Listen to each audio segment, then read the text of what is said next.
And welcome back to week 2 of American Football News.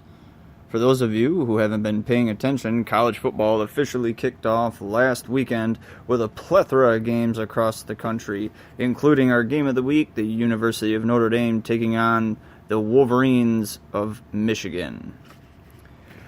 We've got a bit of an update and some standings to go over. The top 25 for week 2 in the NCAA is as follows.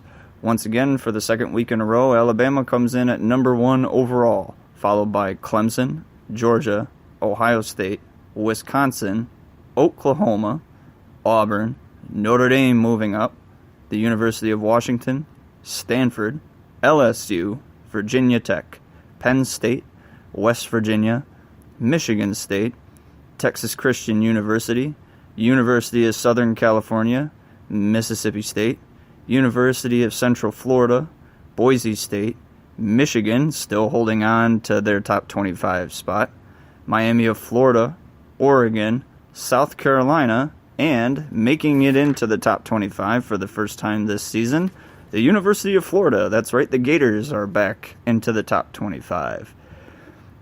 For those of you who didn't pay attention or happened to miss the games because of the holiday weekend, it was Labor Day this last weekend, there were several upsets, as is per usual in the world of college football.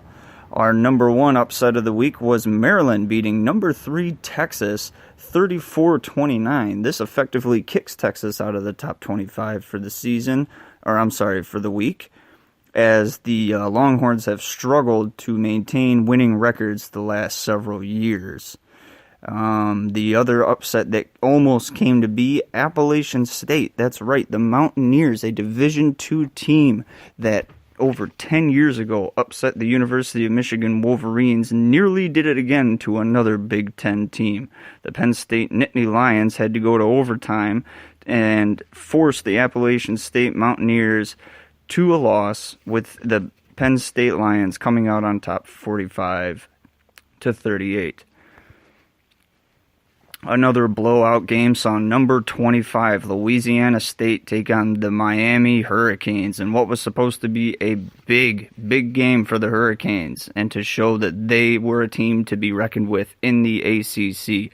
However, this turned out to be a one-sided affair as the Tigers absolutely humiliated and grounded the Hurricanes with a final score of 33-17.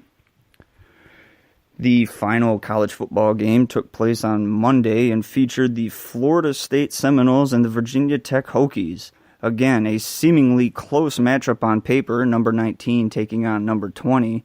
In actuality, it was all one-sided. The Hokies controlled it from kickoff until the end of the game.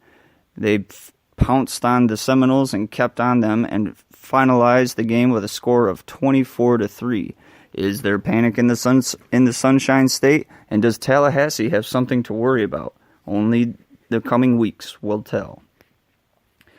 Speaking of the top 25, we saw some big moves up and some big moves down.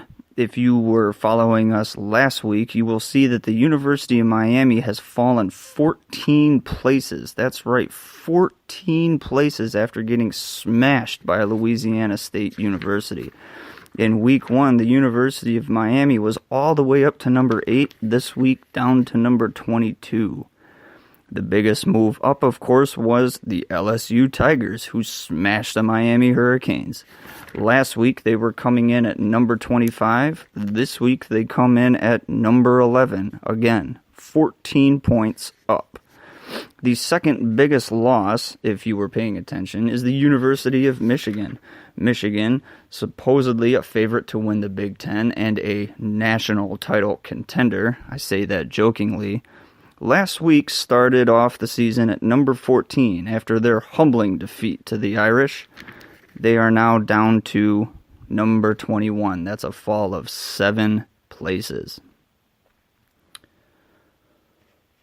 The game of the week is a Pac-12 game and is a storied one, at least For the last 12 years or so, it will feature number 10 Stanford taking on the number 17 USC Trojans at 8:30 p.m. Eastern Standard Time. This game has big implications as the winner of this will probably be playing for the Pac-12 title at the end of the season. For those who like statistics, the Stanford Cardinal, as of 2006, have a 7-4 record against USC, seemingly beating the Trojans when the Trojans need a win the most, and the Trojans seemingly beating the Stanford Cardinal when they need a win the most. However, with the rivalry taking place early on in the season this year, only time will tell how much damage will be done at the end of the game. Speaking of football, the NFL kicks off this week with its very first game on Thursday night. That's right, the 6th, tomorrow, and will feature the Super Bowl champion Philadelphia Eagles taking on the Atlanta Falcons. It is this broadcaster's opinion that the Eagles will walk away with this win.